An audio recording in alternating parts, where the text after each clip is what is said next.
I'm Amanda, and this is Not Your Granny's Quilt Show.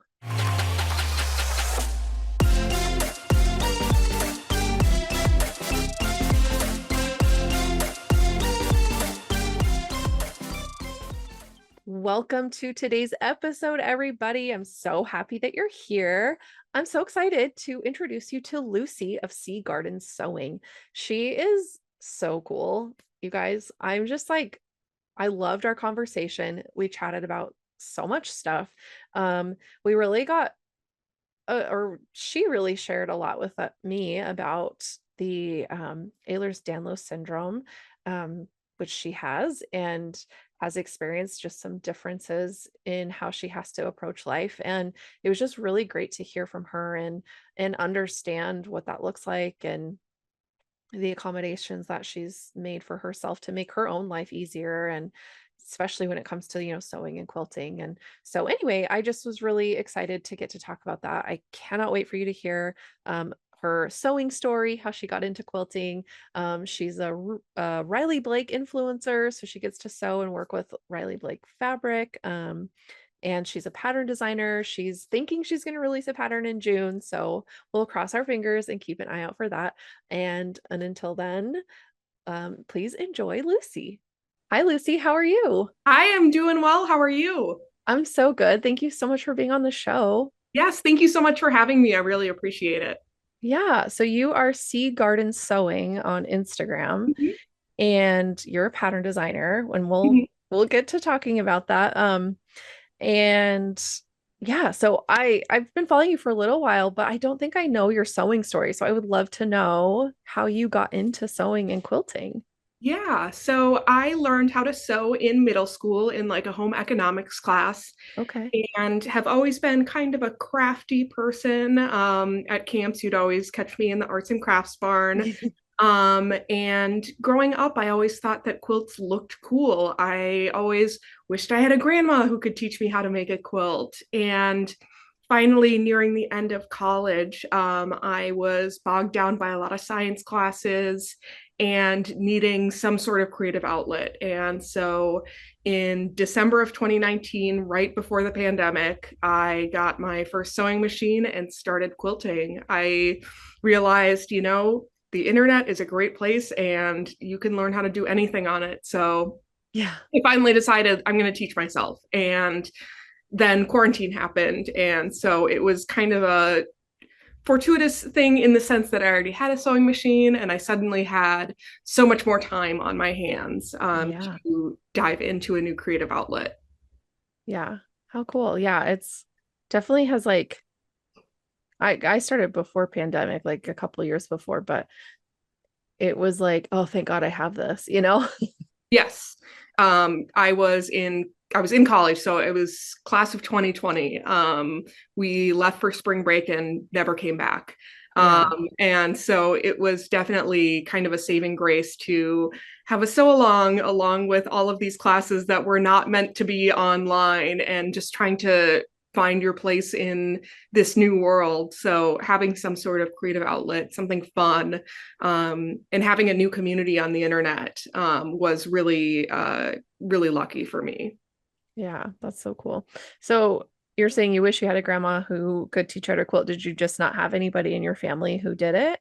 My No, I didn't. My mom knew how to sew, but didn't really sew a lot. And all of my grandparents passed away when I was young. Oh my Um, gosh, I'm and sorry. so no, it's fine. My parents are older, so just Okay.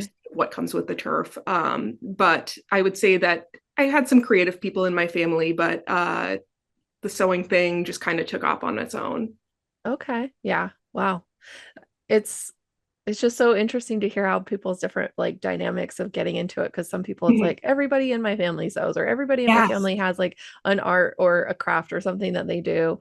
And other people are just like, no, yeah, I just picked it up on my own. It's I've just seen I've seen TikToks of people where it's like, oh, my whole family is doing this sew along, or we're doing a quilt retreat all together at my aunt's house. And it's like, wow, people really live like that. That's so cool. I just had to, you know, there are a lot of things I learned very, very late that if I had somebody showing me, I think the day I learned how to chain piece was revolutionary. Um, yeah, right. I know. Yeah. That's something, yeah, because like my friends dragged me into quilting. And so the one friend who had been quilting for like 5 years before, or no, like almost 10 years before I even started learning, she's like, you can just chain piece that. And I was like, what are you talking about? She was like, oh, I was like, wait, what? You I just don't have keep to like, going. you just keep going. It was so great. And I think too, because like my mom sews and she always has like my whole life, most of her life, so I've always been around it, but it was never like my thing until again, my friends dragged me into learning how to make a quilt. But Good friends. yeah, right. There were just things that like I think they assumed that I knew because my mom was a sewist and a seamstress, but like because it was something I knew some stuff, but I'm like, how am I supposed to know this stuff? Like, this is not something I've ever done. I used to crochet, like that was what I knew. You could ask me about a crochet stitch and I'll tell you, but like to know what chain piecing is when I'm literally only making my second quilt top ever, I'm like, I don't know. But anyway, yeah, revolutionary for sure, for sure. Well, that's fun. So yeah, I guess like what did you see like a pattern or like a quilt in like particular that interested you to make you want to just dive in or Gosh, I can't even remember. I want to say, I think it just had been so many times going into Joann Fabrics and seeing so many cute fabrics and then realizing I had nothing to do with them. Um, yeah. I loved looking at fabrics. I love the little whimsical designs, loved novelty fabrics. Yeah. And I guess I just came out of a use of like, if I got these fabrics, I could actually make something out of them. But what could I make? Um, Mhm. and there's a lot of appeal to a quilt in the sense, whereas compared to a garment, where if you are off a half an inch, your watermelon head won't fit through. The quilt, it's just a slightly different size rectangle. There's a little bit more freedom in being a beginner. Yeah, for sure. Yeah. I think that definitely seems to be a pretty heavy theme in like starting to quilt is the fabric. Like Mhm. I wanted to be able to do something with this fabric and I Yes. think the advent of all these modern prints and color combos and just different styles has just been like, There's yeah, something for everybody. Yeah. yeah, yeah, absolutely. And if somebody likes that vintage look, like the revival kind of stuff, like go for it. It's out there. People are still making it. Like, you don't have to use a gunny sack. You can like actually buy fabric that's gonna last and like look like that, but not, But it's so cool. And yeah, I got suckered in by fabric mostly too, because Mhm. I loved fabric all growing up. Because again, my mom was a sewist and we were always like bopping around Joann's and looking at stuff. Yeah. And I'd be like, can I please have this? She's like, for what? I'm like, I don't know, just make me I just want something. to pet it. Yeah. She's like, no, you're fine. But sometimes, if we were there for something specific, she'd be like, not this time. But then if I was like, I really want, if I had an idea, if I had a specific thing that I was like, I could use it for this, I really want this thing, then she'd be like, okay, let's plan it out. I'll do that. But anyway, Mhm. and then when I started seeing like Amy Butler fabric, Mhm. I was like, I'm sorry, what? Like I think how? I think Heather Ross fabric was like what did it for me. I was like, Oh all yeah, these cute little woodland animals and these mice have outfits, I and know. that really just suckered me in. Yeah. Oh my gosh, her stuff is so cute. Mhm. I really love it. Oh, how fun. So what was the first quilt that you did make?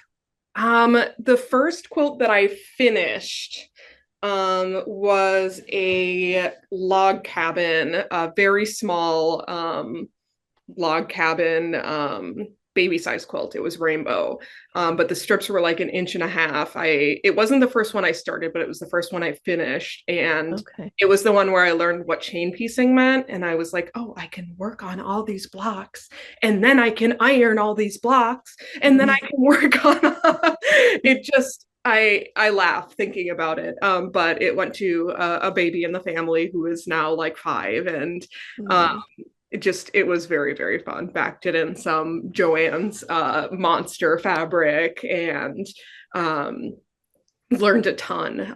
Log cabins are actually a little bit more forgiving than you'd think, because if one side is wonky, you can kind of even it out and trim it out. But Yeah. I think I also did a trip around the world that I had intended for it to be a throw size quilt, and then just it lost interest and then turned it into a baby quilt. Oh, okay. Yeah. Yeah. Sometimes you're just like, if you're not feeling it, you just have to be done with it Yeah. and be Yeah. like, you know what? We'll finish it up how it is. We'll move on. Yeah. Yeah, for sure. Log cabins, you're right. They are so forgiving. And I love that about them because you're gonna be like, I mean, yeah, it was wonky on purpose, you Yeah. kind Oh of, yeah, total total design choice. yeah, it was improv. I don't know. You just like write it off and nobody will question you because, it's great. But I had never tried one until probably like 3 years ago. Mhm. And I was like, oh, these are actually so easy. Yeah, no, they're fun. I made a Christmas log cabin where the colors went diagonally. So it went red, white, green. And that was one of my favorite quilts. It was a scrappy quilt that my mom has now, but the centers of the log cabin were Heather Ross sugar plums Oh lined my with white gosh. sugar plum in the center with their little designs. Oh my gosh. It was really cute. And my mom has it. So every time I go home for Christmas, she has it out. Nice. Oh, I love that. That's so cute. And it's fun when you can like make those gifts for people that you're gonna get to go visit and like see your Yes. quilt again. Like Yes. I love that. Like yeah, just like friends who are start to have babies and make them Yeah. baby quilts and then you get Yeah. to go see that quilt being used and I'm like, there better be barf and poop stains on that baby quilt the next time I come over. Like, they're like, oh, I don't want to ruin it. And I'm like, you're not going to. Like, Yes. just I use didn't it. want it to be, in a linen closet forever. Yeah. Or at least display it somewhere, hang it on the wall. I don't know, but it cannot go in the shadows. Yeah. But that's so fun. I love that. And like, or just like having things that like, because my mom is also a quilter, like having quilts that she's like helped me finish or, she made this one that's on the shelf behind me. She made that Mhm. for me. Um, because I got my master's degree. I graduated in 2020. So it was Oh, kind got of it. a rough moment, but she like sneakily got me to pick the fabrics, thinking I was picking them for my aunt. And like, Oh, 'cause I was nice. like, oh my God, I love these. They're so beautiful. And she was like, yeah, oh my gosh, okay, yeah, I'll make Val's quilt out of it. And I was like, okay, that'll be so cute. And like was not expecting a quilt at all. So it's just like Sweet. it's one of those things where it's just like lovely to have them around and like to also go see them in the places where they were gifted. So Mhm. anyway, that's so cute. I love that. And what a fun idea to like I think that's one of the things I love about like a sawtooth star or a log cabin is there's like these really cute opportunities to like feature a bit of Yeah. fabric that you just love. And Heather Yes. Ross is a perfect example of like being able to fussy cut those little Mhm. characters and so fun. Mhm. So you mentioned going to college and working on science and stuff. So like, yeah, what degree did you get or what's your career path on there? Yeah, I graduated in 2020 with a degree in genetics from the University of Minnesota. I Okay. did not use it in my day-to-day life. I think in an alternate universe, I would have been a genetic counselor, Mm, but those require very good grades, and acceptance rates for genetic counseling programs are like 1%. And you'd have to okay. want to go across the country because it's such a growing field, but there aren't enough colleges for it at this Doing it. time. Okay. So where I am right now, I work for my county government in developmental disability services on the kids team. Okay. So I work with Medicaid funding to create plans for kids with disabilities, to give them hourly attendant care, so somebody to work on goals with, daily living tasks. Also includes funding for sensory or adaptive equipment, Okay. your consultations, van modifications, home modifications, anything to make life at home easier and more accessible. Okay. That's so cool. And it's so I think it's like if you don't have anybody in your close circle with disabilities, like you have no idea how much goes into all of that. Like seeing like yeah, all this stuff you have to apply for and the Medicaid and the Medicare and like all the back and forth of like, well, is it worth it? Or like, do they really need it? And it's, Yes. Being able to be somebody's, they say it takes a village, and some of the village is workers and caseworkers, people like me. And as mhm, somebody who has disabilities and didn't know until I was a teenager, mm, learning to adapt to a new world and having that lived experience has really impacted the way that I can serve the families I serve. And the vast majority of clients that I serve have autism. And it mhm, was working with these families that I realized I see way too much of myself in this. And I got diagnosed with autism as an adult. mm. And so just knowing that my brain works in a similar way, and I can provide that lived experience really makes my work that much more fulfilling and important. Yeah, absolutely. And advocating, for kids when you're like, no, I needed this and I didn't Yes. have it, or Yes. like knowing more about yourself, you can help these people feel seen, like, Yes. because I think it can feel pretty isolating. Absolutely. Like, nobody knows how much work this is. Nobody knows what I do behind the scenes for my kid, or like Mhm. what you're doing to help these families get what they need to help their kids. Like, it's a lot. Yeah. So thank you for doing that. That's really admirable. And I have a lot of like love for people who do that kind of work. I have a special needs uncle who lives with my mom, and he doesn't need a lot, but he needs a lot at the same time. You know what I Yes. mean? Like, It's when you have the support, it looks like it's nothing. right. But when you really take it apart, you realize just how much it takes to support some people, and how much community living is vital. Yeah. And how important it is to be able to have community connections and be able to be supported where you want to be supported. Yeah, for sure. Wow, that's so cool. And like genetic counseling is so cool to me. Like, it's just such an interesting view on like understanding ourselves, like as Yes. human beings, as our species. And um can we talk a little bit more about that for anybody who doesn't really know what that is? Like, can So, genetic counseling, if you have a genetic disorder or are diagnosed with a condition that might have a genetic impact, some cancers have, genetic components to them.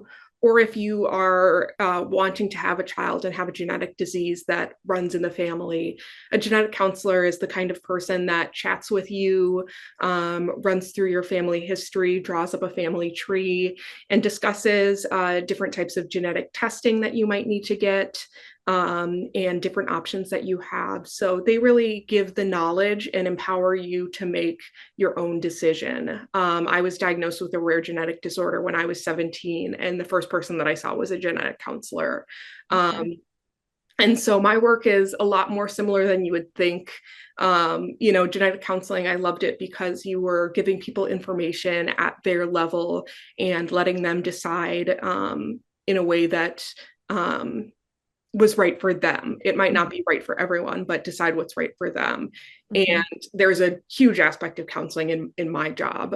So I think that it really is a pretty comparable thing in all the ways I wanted it to be. Yeah. Well, that's awesome.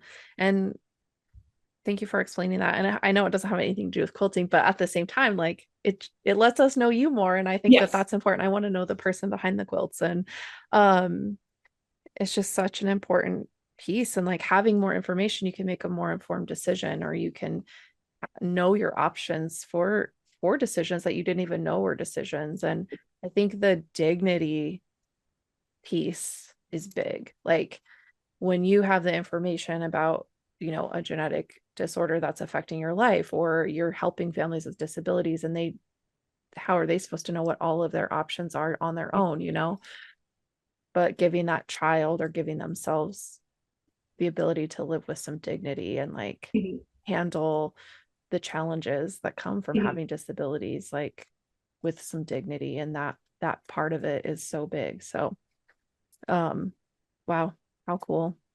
um Yeah, dang, that's so cool. I'm just like in awe, in shock, in awe because it's a very necessary piece of like helping people live good, happy, healthy lives and Mhm. not making them be and feel invisible. So really cool. So within all this, like when did you decide that you wanted to start designing patterns? I think it was pretty early on. I loved seeing pattern designs. I loved seeing how people incorporated fabric into them. Like, how do you get large prints in a design? How do you get fussy cuts in a design?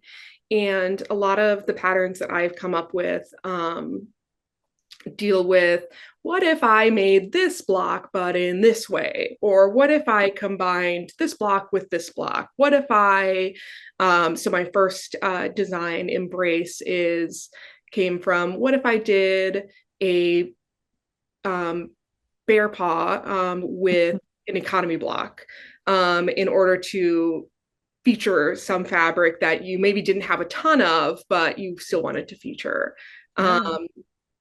So a lot of my designs deal with that, combining or hybridizing different blocks or different aspects in a way that looks new. Yeah. Yeah. I kind of noticed that like there's multiple like design concepts within your patterns. And I just thought that was really neat to like combine all those ideas. And um, so was your latest one the Yes. candy grab? Okay. Yeah, I just like noticed when I was looking at it earlier, I was like, oh, it's like those strawberry candies, like, those strawberry hard candies. I was like, but it's also kind of like a little peppermint wheel. Yeah, And then it's yeah, the also kind of like, pinwheel. yeah, yeah. It's just like it like just brought to mind all these different candies that are like so nostalgic and like that I love. And I was like, this is such a cute idea. Like I was just Thank like, you so much. yeah, like I had seen it when it released and then was like, that's really cute, whatever. And then just like re-looking at it, I was like, no, this is actually so brilliant. Thank you. Thank Yeah. you. Yeah, so fun and just so cool. And yeah, I just love to see that because I think you're right. There's so many cool elements and like I think when you reimagine them, if you can see it, then I'm sure someone else is out there like wishing that there was something similar to that. Like, oh, I had a similar idea or I thought something like this would be cool. And I always see new quilt patterns and I'm like, how is it that we've gone this far in the universe and nobody's thought of it? You know, it just seems like it has belonged in the universe for so long. So I think that it would be very cool to have somebody think that way about one of my patterns. yeah, yeah, it's definitely such a cool space like to watch develop and grow as people just keep creating like Yes. it's so interesting and I'm not a designer by any means but I just sit back and admire people's designs because I'm like yeah that's actually so brilliant. I don't know how you thought of it. I don't think that thing would have ever popped into my own head but now that I see it I'm like yes absolutely that needed to exist. So it's just such a cool thing to get to watch. And um how many patterns do you have total? I have three right now. One Okay. of them is a free pattern. And then I've got another two that I have designed and a quilt made, and I'm writing, Okay. learning how to use Adobe products right now to write. I was using Affinity and I'm just doing little chunks, learning a little bit because it gets way too overwhelming. Yeah. Trying to figure it out. But I took Alderwood Studios Pattern Writing Academy in either 2020 or 2021. It was her first one. And that's where I learned how to use like Affinity products in order to create a pattern design. I had a design, but I had no idea what to do with it. Right, Um, sure.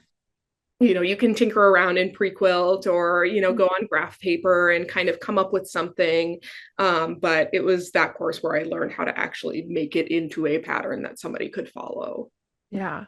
Yeah, I've heard, I mean, I've interviewed Amber on the show and we talked about it, but like just talking to more people who have taken her course, like I just hear such great things about it. And yeah, but also I feel for you. The Adobe suite is like the worst. It can do Like great things. there are some things where I'm like, okay, I get it. I get why somebody did this. I edited a vector and then went back into the pattern and it updated. And I was like, okay, that's genius. But also that was really frustrating to learn. Right. Yeah. Yeah. It definitely has like tons. It's like almost like there's too much functionality and not enough intuitiveness Yeah. Yeah. because it can do amazing stuff, but learning it is I'm like, not smart enough for it yet. yeah, Yes. like this is like trying to learn, I don't know, Chinese. Yes. I don't know. I can't even look at it and be like, yes, this makes sense. Anyway, so I feel for you because that is tough, but exciting to know that more are coming. Yeah. Yeah.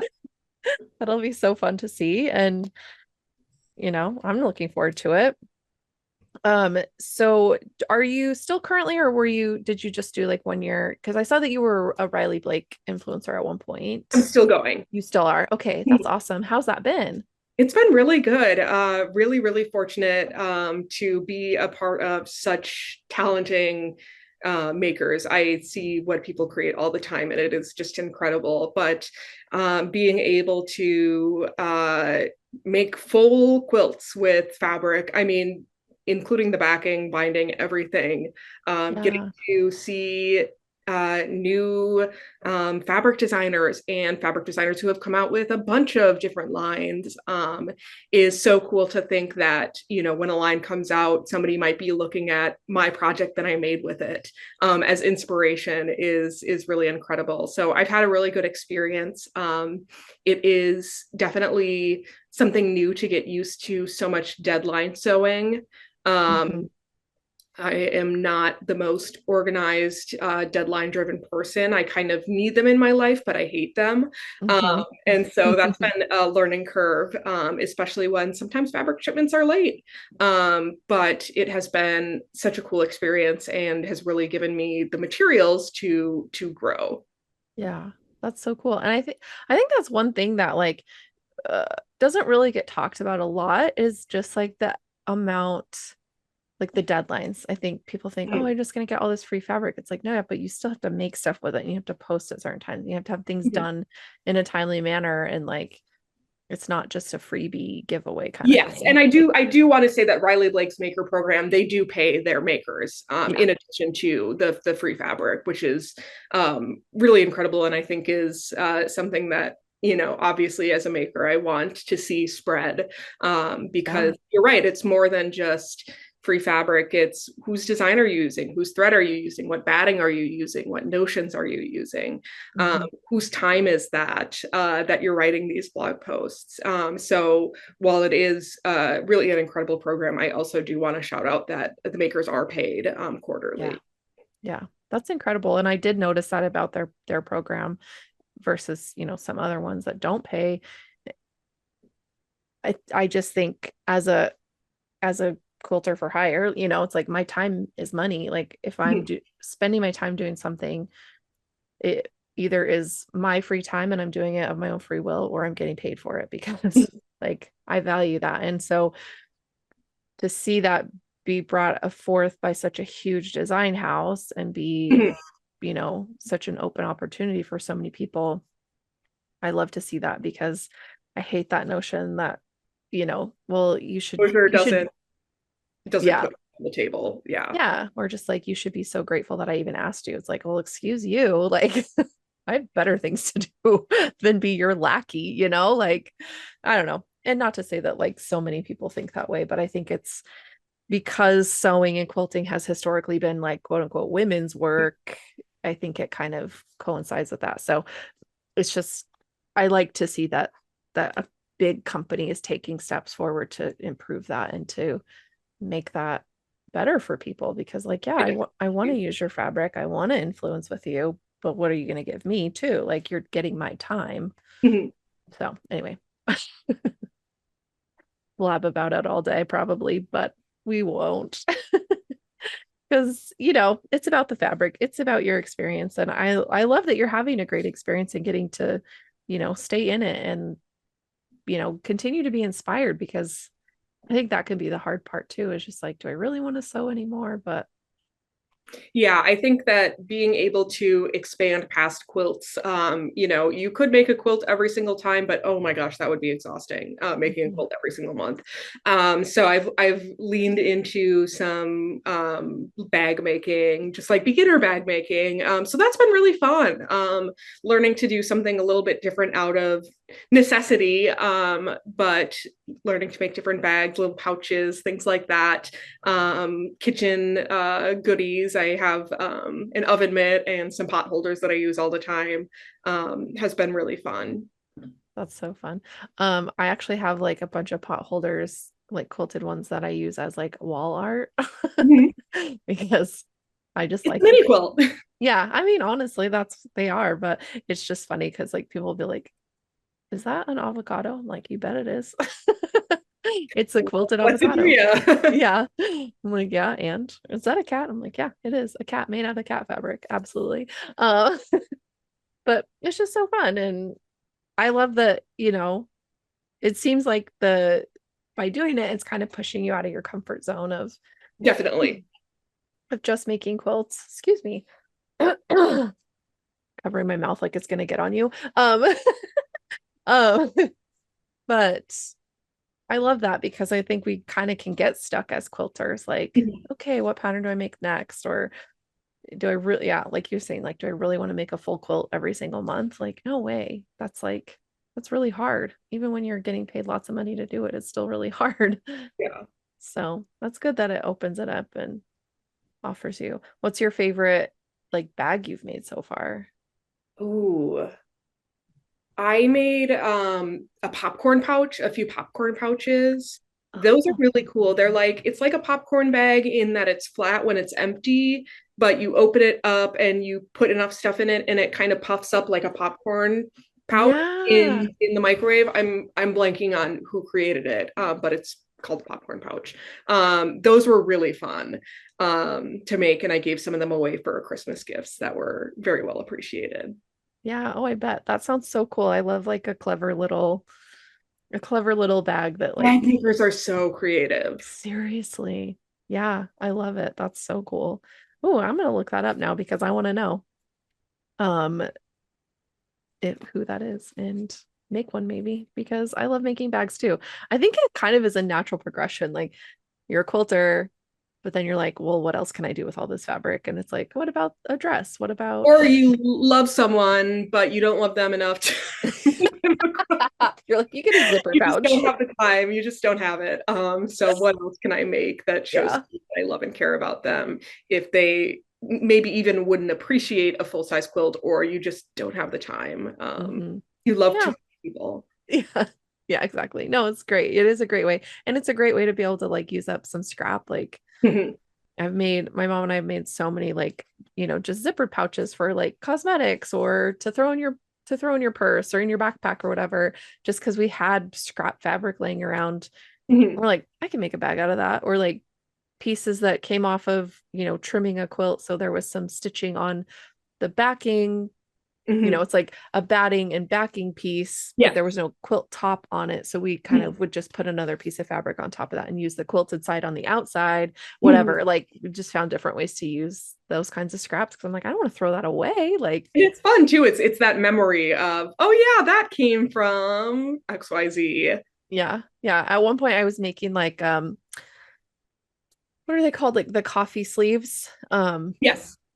And I was doing the same thing with the quilted, like the extra backing that came off a quilt. And so there was Mhm. some quilting down below the bottom edge of the quilt. And so I just cut that off and, folded it over and I'm like, oh, it's quilted, done. Like it was pretty cool. So it's fun to find different ways to use the fun fabric because as much as of there is of it, it's like once you get it, you want to do everything possible with Yeah. it so that you can like maximize your use of it.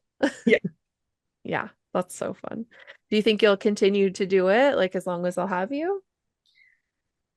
I don't want to stop. So I think so. I think it's been a fun partnership. Yeah, that's awesome. And so I do you have to like send them stuff to for them to post or do you get to post it?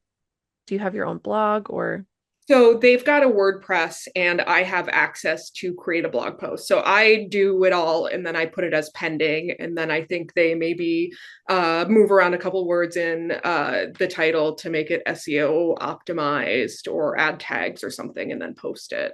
Okay. So it goes directly into their blog. Yes. Okay. That's good to know, just in case, people are digging around for it.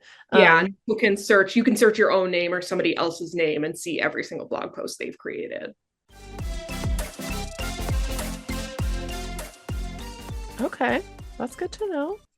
Um, do you, yeah, I guess like do you have your own blog in addition, or I know you have a No, I website. think I have a website with a Mhm. shop. It's pretty bare bones, but it would be cool to come up with a blog. I think that I would have to have a lot more time than I do.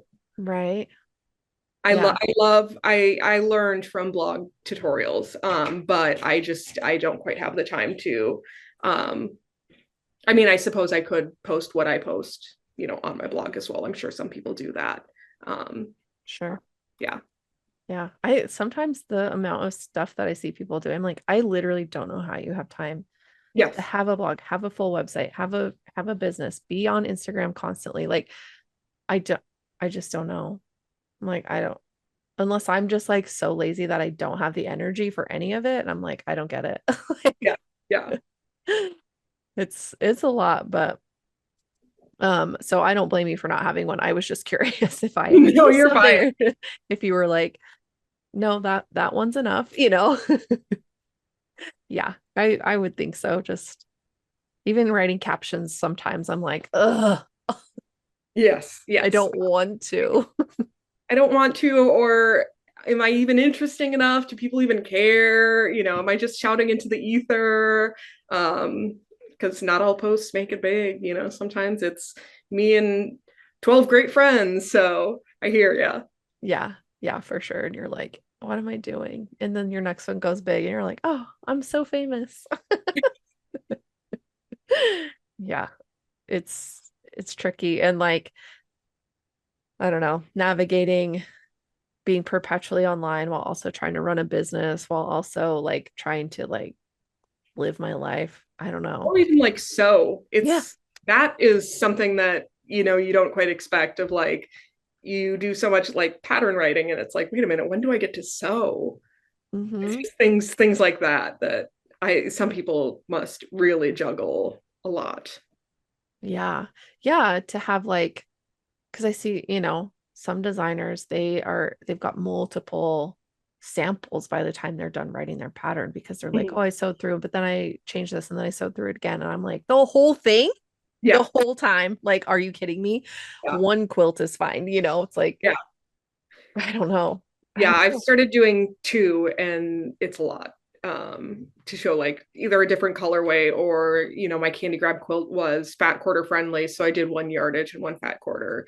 Mm, And it's a lot. I mean, some people hire out the sample sewing, and I think if you're on a much larger scale, that must be the way to go.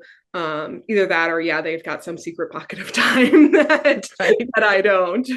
You're like, what genie did you enlist? Because How many hours of sleep do you actually get? yeah, like, what are you injecting yourself with to stay awake all the time to do all these things? Oh my gosh. Yeah, I I think that's for me, part of like my disorganization or just like I shouldn't say that. I'm not that disorganized. I just like I'll think I can do so many things and then I do like two things and I'm like, I hit a wall. I'm done for today.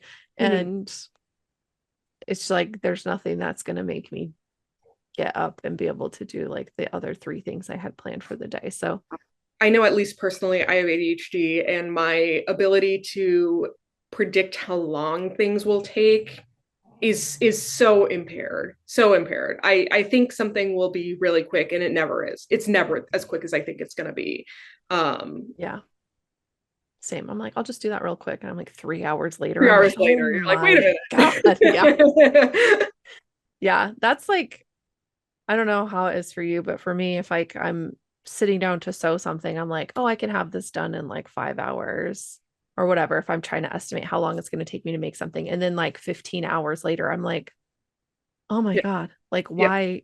Yeah. If I had known this, I wouldn't have even done it. Yeah, really. And I think too, with having like, I long arm for people. So when they're like, oh, can you have this done in like 2 days? I'm like, yeah, absolutely. And I'm like rushing at the end Yeah. to like get it done because I'm like, oh, I severely overestimated my ability to get Liability. done what was already on the machine and then get that on and like, but I'm getting better at it.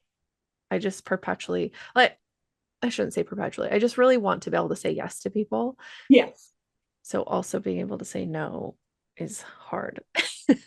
And sometimes like people just genuinely don't know. I don't know how long it takes to alarm something. I have no idea. I send it out and say, hey, have Yeah. fun. Have Yeah. a camp. And Yeah.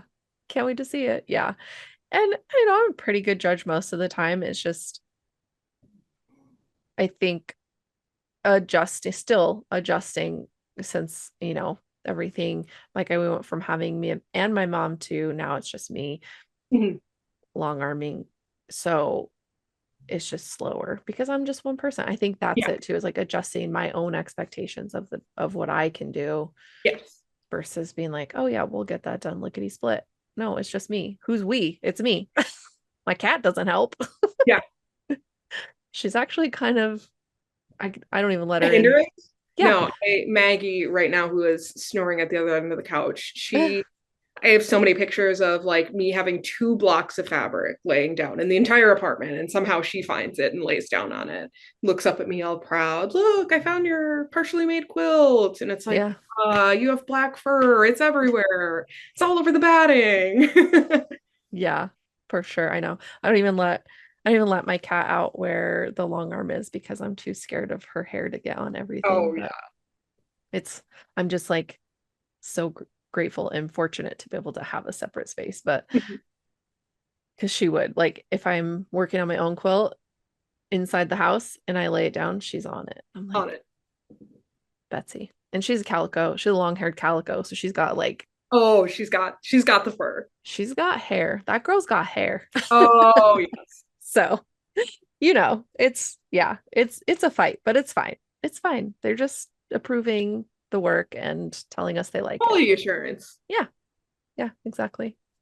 It's no different like if I sew at my friends' houses. Like one friend has cats, their cats like to check stuff out. The other friend has dogs and they definitely like to check our quilting out. So it's it just is what it is, quilting with pets.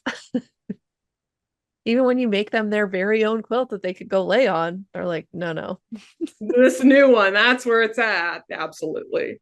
Yeah. Yeah. Have you made a quilt for your pet? Yes, the first project I made with Riley Blake, a puff quilt for Maggie at my office. She's my service dog, so she goes everywhere with me. Okay. So she's got a nice puff quilt on her bed in my Oh, cubicle.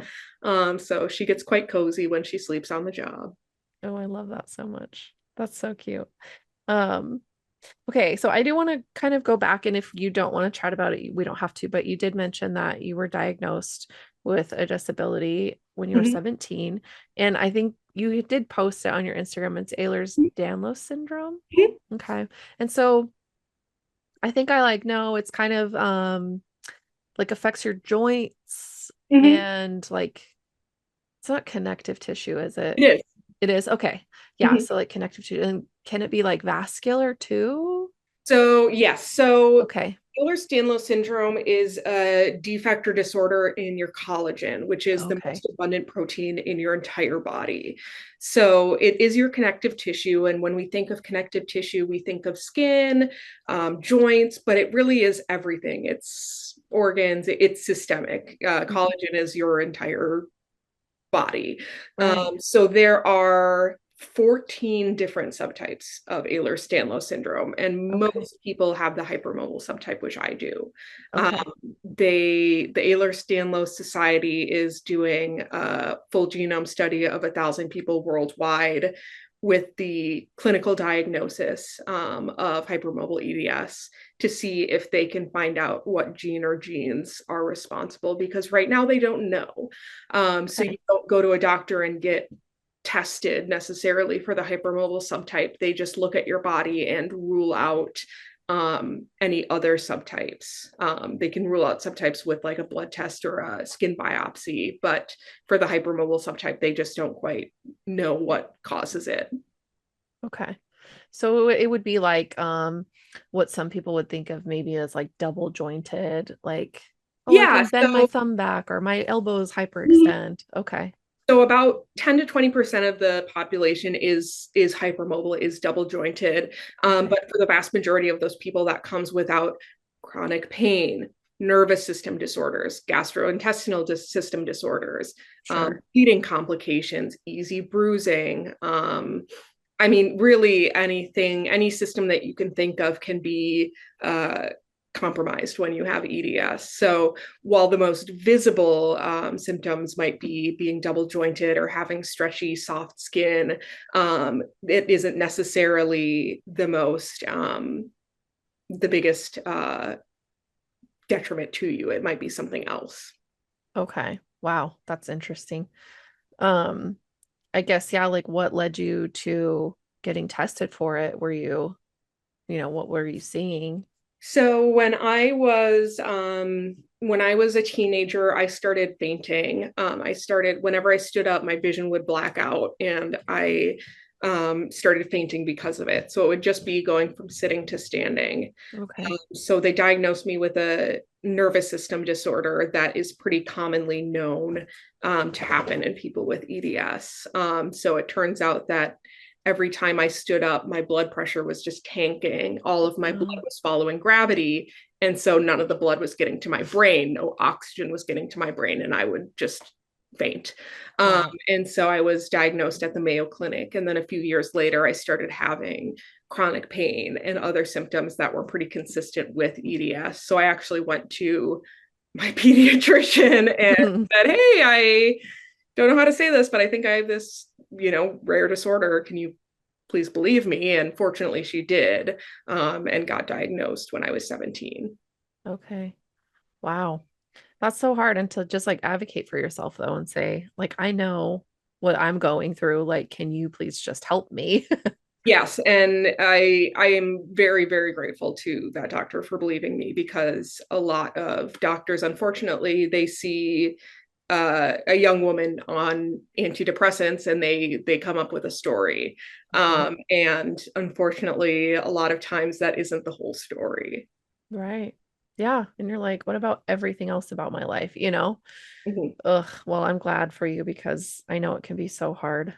I Yeah, mean, and I mean, there are, you can treat symptoms. You can go to physical therapy, you can treat symptoms, but there aren't any like just treatments for EDS, or any sort of like cures. So being able to have that knowledge though is really important when I'm looking out for other things that might be going on in my body. Knowing to advocate for that is huge. So while I might not be able to do anything with not much with my diagnosis, knowing what's going on in my body, knowing what I'm susceptible to, has been huge, and also really helpful in just being able to give myself more grace that I'm not just making it all up. There is something wrong with me. right. I always knew it. It's not like I wanted something to be wrong with me, but knowing Right. and having the language to describe the experience I'm having is really, really helpful. Yeah. And it goes back to what we are talking about, like having that information and having that knowledge and knowing what you can and can't do and like what your limitations, but also like what your abilities are. Like it's just the more knowledge you have about your body and what it's doing, the better you can plan for the rest of your life and like what that's going to look like for you. Definitely So, been the same with ADHD and autism, just learning um, to give myself grace, that I'm not having major moral flaws. I'm having symptoms of a condition, of a neurodevelopmental condition that affects my entire life. right. And so being able to kind of give myself that grace and understanding has been really, really crucial in giving myself a break, honestly. Yeah, because it's like when you're not functioning the way the rest of the world says it's functioning or is expecting you to function, it does start to like wear on you and make you think Yes. like, I'm just crazy. Like The there's, character flaw. Yeah. yeah, like I'm a bad person, but no, it's not, you're not, it's like, no, Yeah. there's a reason and I'm not a bad person. There's nothing morally wrong with me. Like I just need a little bit of help, Yes. which like, yeah, that grace is really important. And Mhm. like not beating yourself up for stuff that it's like, no, like that's just not the way that your brain works. And that's okay. Like there's ways to work around that too. It's like there's opportunities for that. And thankfully, for the most part, there's a lot more openness around like accommodating people's differences and like Mhm. understanding that not everybody learns the same way or is going to access things the same Mhm. way. And there being again grace for that, but then just like an openness of like, hell yeah, let's let everybody access this stuff. Let's find different ways for everybody to be able to engage with this. And I think it's really important. And I think especially as a community that is a lot of women, that, women might display things a little bit differently than men do. And so things might go under the radar, things might not get caught. And just because a woman experiences something differently than a man doesn't mean it isn't as impactful or as important to know about. So I think that the more people speak up about their experiences, the more that other people can say, hey, that actually sounds really similar to my lived experience as well. And the more awareness and acceptance that, society can have.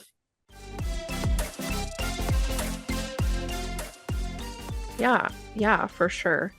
And I think that's just part of it too, is like there's so many, all the studies and all the information, not all, but most of the information that we have medically, all the studies were done on men. So like, of course, we're not going to catch ADHD in girls Yeah. when they're young because it doesn't look the same as a little boy climbing on the bookshelves in class and being a complete disaster.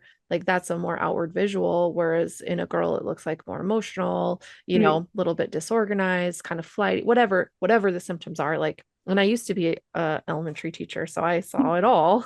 Yeah. um but just like because I knew too, like I could start spotting it in girls and I'd be like, I couldn't outright tell parents to get their kid tested, but I'd be like, Yeah. I'm just curious, like, have you had so and so tested for this? And they're like, no, should we? And I'm like, oh, that's not up to me. I was just curious. And then it leads them down a road Yeah. of like, let's wonder, like, because I recognize so much of it in myself, but like, I didn't know until I was an adult. I haven't been Yeah. formally diagnosed, but even still, I was like, oh, there's a lot of things that like maybe would have made my childhood a little easier if there had been a better knowledge and understanding and accommodation for So, this. Yeah. So I'm a hard advocate for learning about your children and not taking shame about it because just because they have a neurological difference doesn't make you a bad parent. Like mhm. what, like just learn about it so that you can help them. Like anyway, that's a different soapbox, but not really. I don't know. Um, so I guess yeah, like with quilting and sewing, like how does EDS like affect that? Do you have to take certain precautions or like do things differently to accommodate for your body's differences? I would say that my stamina and ability to do things is impacted. I would say I can do things for less amounts of time before things start hurting a lot, to be honest. Okay. So I have a body braid, which is like a stretchy, like not like a body brace, but something Mm. like it's kind of like a posture corrector Okay. that helps my back not hurt as much. There are other like little things that help, like chain piecing instead of going back and forth, like doing a lot of ironing at one time, then doing a lot of sewing. Hmm. Or I'm team spray based because pin basting just it hurts too much. It Yeah. is too much for my body. So I would definitely say that I can I can do everything. I just can't do everything at the same speed and for the same duration as everybody else. Yeah. Well, and I think there's something to be said for that too, that like sitting in one place for several hours isn't good for anybody really, and being mindful of your posture and those things. It's like not to I'm not trying to minimize what you're experiencing Well, at all in ergonomics is this. So important for everyone. yeah, Absolutely. yeah, I yeah. just have to be a little bit more Right. on top of it because there's a lot quicker ramifications for me. Right. Like your vigilance has to be higher on it Yeah. when it's like, if my back's hurting, I can just be like, oh, I'll take an ibuprofen later, but like it's not going to have the same effect. Maybe. I don't know, but I think it's definitely different to know, like, what am I trying to say?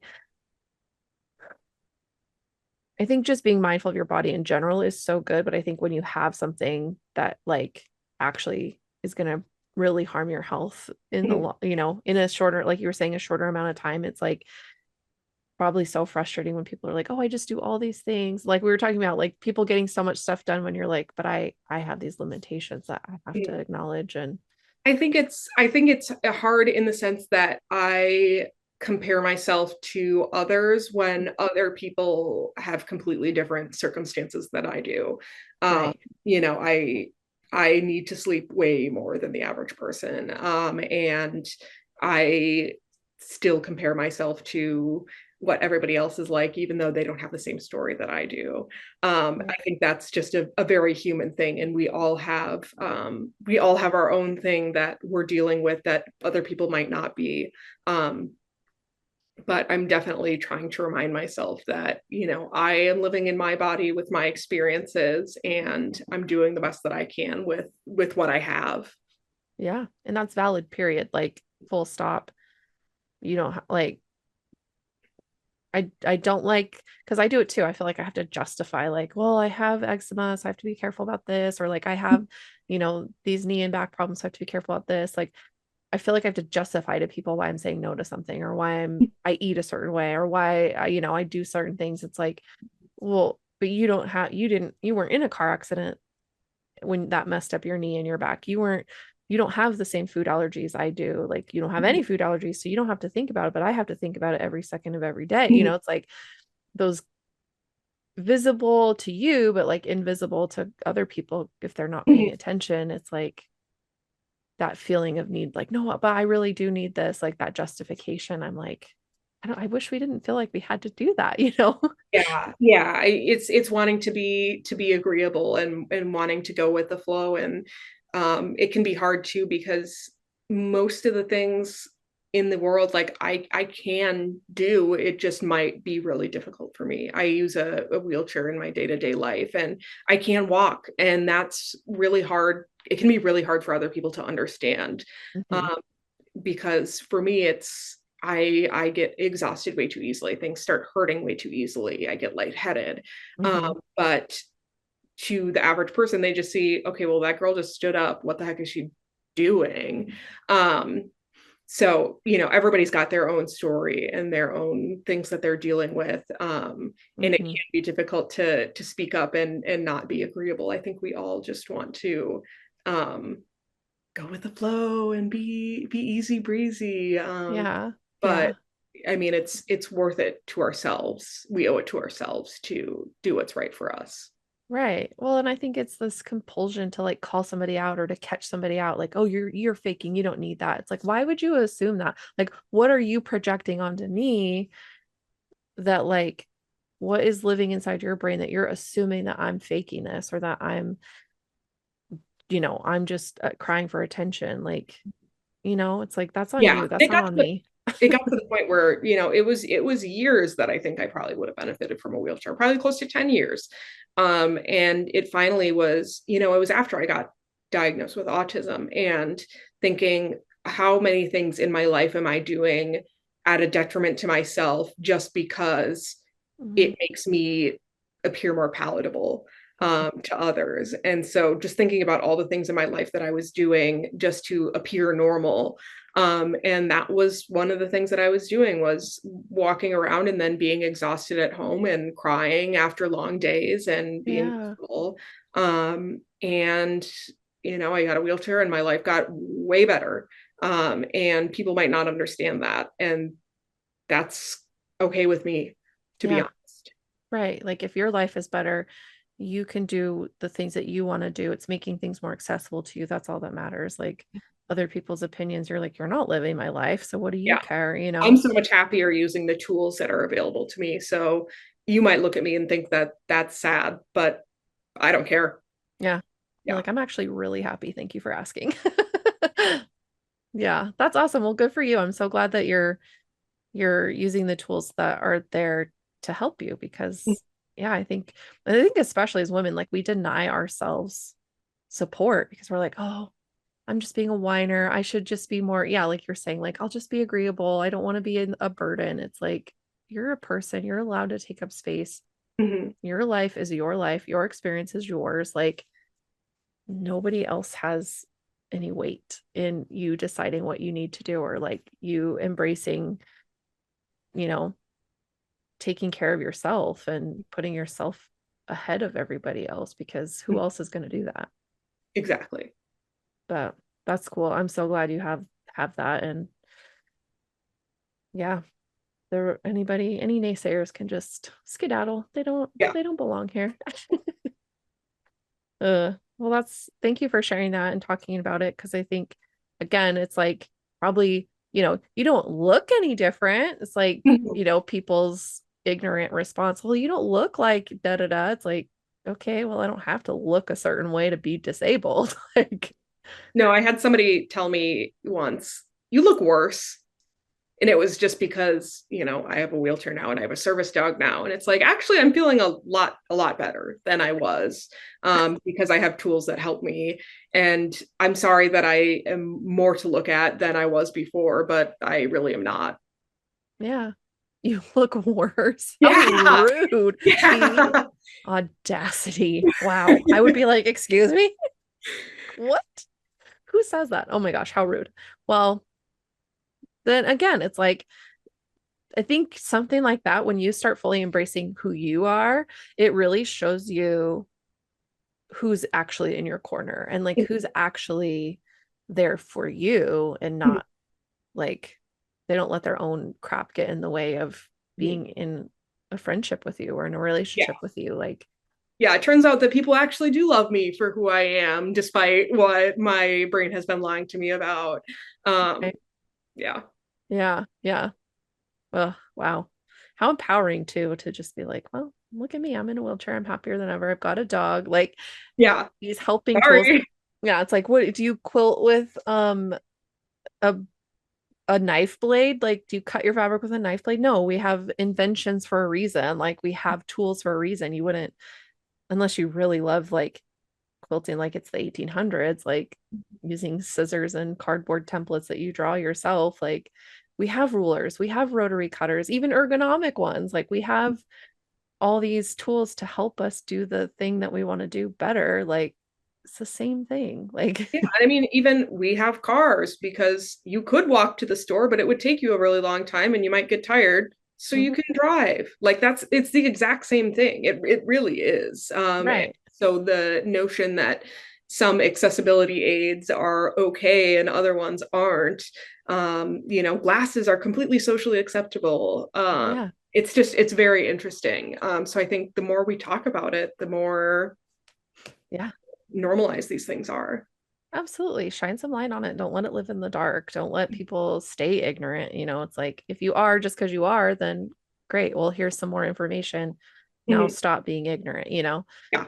And I'm a big fan of talking about stuff and like just Mhm. getting it out there because you can't like shame grows in the shadows Yes. and so if we just shine a light on stuff and talk about it and whether it's in public or with a close trusted person, Mhm. either way, like it it has the same effect. It brings it out, puts some air and light on it, and lets you realize, oh, that's not as big of a scary problem as I thought it was, or it's not as ugly, or maybe it is ugly, but I can, you know, there's solutions, Yeah. Or I to say something out loud and realize how ridiculous it sounds when I say it out loud. Like yeah, all these worries that are deep, deep inside my brain, when I say them out loud, I'm like, that sounds kind of silly. Why do yeah, I worry about that? yeah, Right. It lives in shadows. yeah, for sure. Yeah, it's always like so funny. I'll be like spiraling out and like crying. And my husband's like, "What's wrong with you?" And I'm like, I'll say the thing, and he's like, "Really?" I'm like, That's it. That sounds so stupid when I say it out loud, but I've been like freaking out all day. He's like, well, Yeah. okay. He's like, Yeah. why didn't you like call me earlier? I'm like, I don't know. Yeah. I So didn't want to be a burden. like, you're just like so busy. He was like, oh my God. But he's still around. He likes me. It's fine. So, well, yeah, I love that. And thank you for sharing again, because yeah, again, it's important to talk about things and bring them out in the open and just give people more information and knowledge. And the more we hear from each other, the more we learn, the more we grow, and the more empathy we can have for each other and grace. And it just makes a better world all the way around. So I love that. Definitely. Yeah. Well, do you have any like not any, but do you have an idea for when you might release your next pattern? I am I'm hoping like June-ish. Okay. Um, we'll see. We'll see. Okay. I've got the quilt done. I've got the pattern in my mind. I just need to actually sit down and write it. Okay. But yeah. Well, that's awesome because, then we've got something to look forward to for the summer. Yeah. That'll be so fun. And, you know, you design really cute stuff, so it'll be great to see another pattern from you out Thank in the you. world. Yeah. Yeah. Well, I have thoroughly enjoyed talking to you and getting to know more about you, but before we wrap up, I would love to know if you have a tip or a piece of advice for the listeners. I would definitely say, especially with deadline sewing, something that I've been doing a lot of, that just 15 minutes at a time can be really helpful. I find that the more days that I'm sewing, even if it's just a little bit, the less I'm leaving everything to the last minute, the more enjoyable it really is. I find that if I leave everything to the last second, I find myself in a grumpy mood when I'm finishing it up. And that's no fun. It's no fun to be grumpy when you're supposed to be creating something beautiful. So just taking a little bit of time every day and sewing when you want to, even if it's just a little bit of push to get started, I just tell myself 15 minutes. And a lot of times it ends up being longer than that. Yeah. Oh, I love that. And I think you're right. Like sometimes it can be like, oh, I have all this stuff to do. But if you just set a timer, it's crazy. Like I'll do that for working sometimes because I just won't be feeling it. Like I don't really want to be long arming today, or like I just want to be lazy. And I'm like, nope, I'm just going to set a 20-minute timer and get as much done as I can in that 20 minutes. And then I can take a 10-minute break. Like I just have to Yeah. like bargain with myself. And That's what I do when cleaning the kitchen. I'm like, I'm just going to empty the top part of the dishwasher. And then that takes like 2 minutes. And then I'm like, well, I might as well. I'm Um, already here. yeah, I'm already here. So Yeah. I think that it goes to a lot of things in life. Yeah. No, that's great. That's a great tip, a great piece of advice. Cause I think you're right. When you can stay in your craft a little bit every day, those like it doesn't pile up and it doesn't get resented. Yes. Yes. So, oh, that's awesome. Thank you so much. And I just have loved this, and I'm so glad that we were able to get you on the show. Yes. Thank you so much again. Yeah, we'll talk again soon.